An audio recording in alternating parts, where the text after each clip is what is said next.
नमस्कार।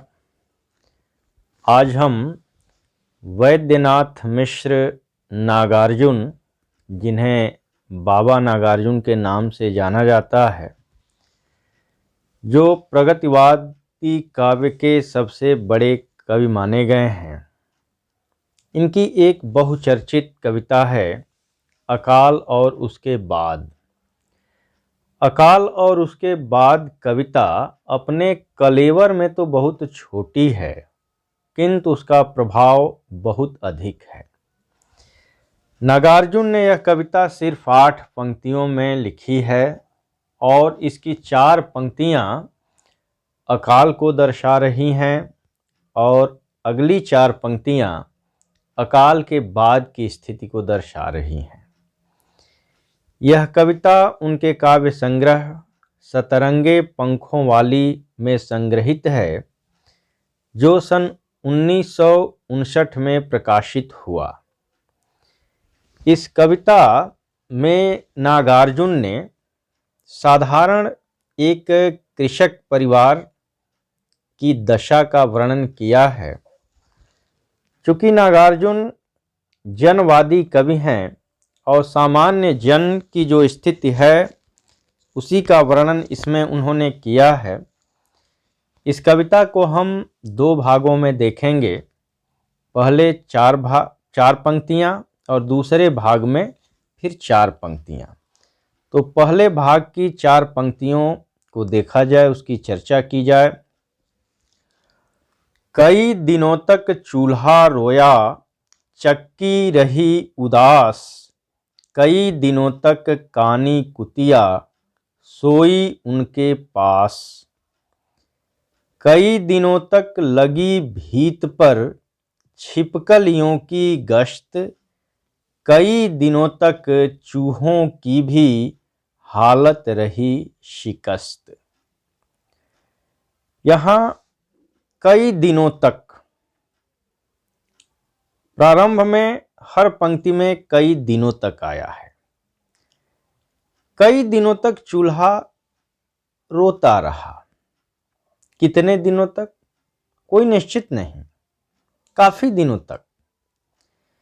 चूल्हा क्यों रो रहा है? चूल्हा नित्य प्रति जलता है और चूल्हा तब रोएगा जब उसको जलाया नहीं जाएगा। और चूल्हा कब नहीं जलेगा? तो जब किसी घर में कोई मौत हो जाए तो सिर्फ एक दिन चूल्हा नहीं जलेगा, फिर दूसरे दिन से वो चूल्हा जलने लगता है। लेकिन यहाँ कई दिनों तक जो घर के अंदर दाने नहीं हैं, अकाल में कहीं एक दाना उपलब्ध नहीं है, तो घर की जो स्थिति है वो मौत से भी बदतर हो गई है। फिर कई दिनों तक चूल्हा के रोने के साथ साथ ये कहा जा रहा है कि चक्की रही उदास। चक्की उदास क्यों है? चक्की कभी उदास नहीं रहती थी। ये जमाने की कविता है।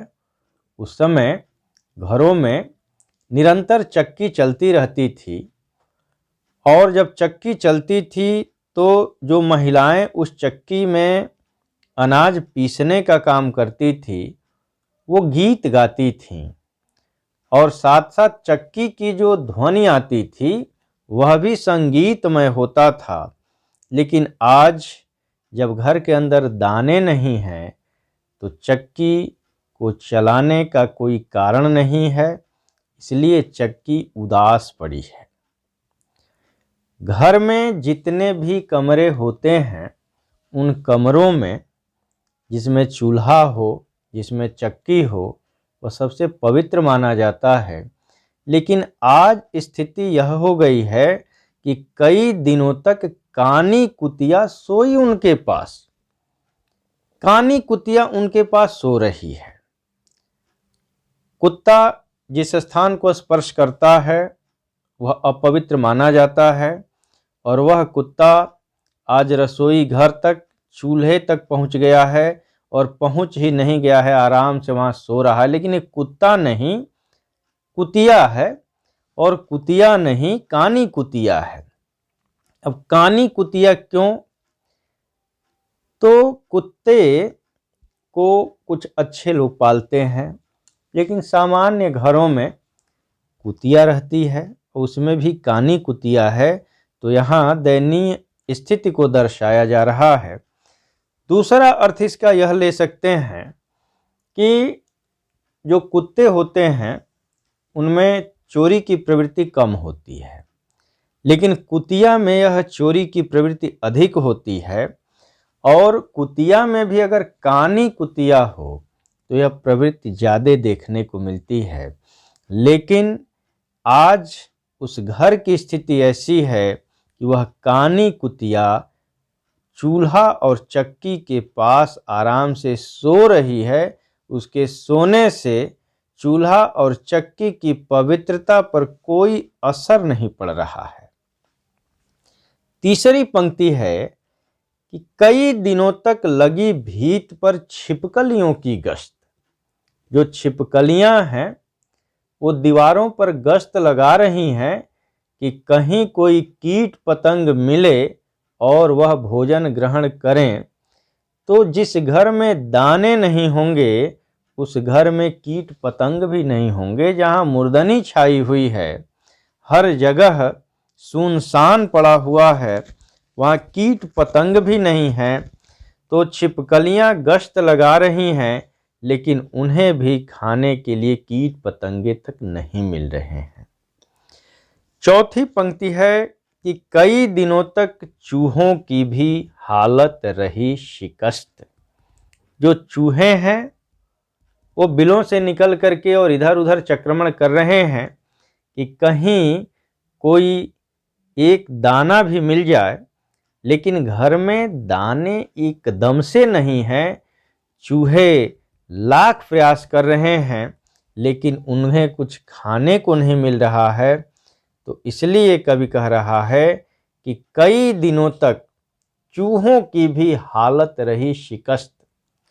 अब यहाँ कई दिनों तक यानी वर्षों तक यह प्रक्रिया चलती रहती है, और फिर इसके बाद दूसरी स्थिति में सुकाल का वर्णन है। तो हम इसको दूसरे भाग में देखेंगे और तब जाकर के यह अकाल और उसके बाद की कविता पूरी होगी। तो इन 4 पंक्तियों में हम लोगों ने अकाल की स्थिति का अवलोकन किया, और दूसरे भाग में हम सुकाल को देखेंगे। तब तक बहुत बहुत धन्यवाद।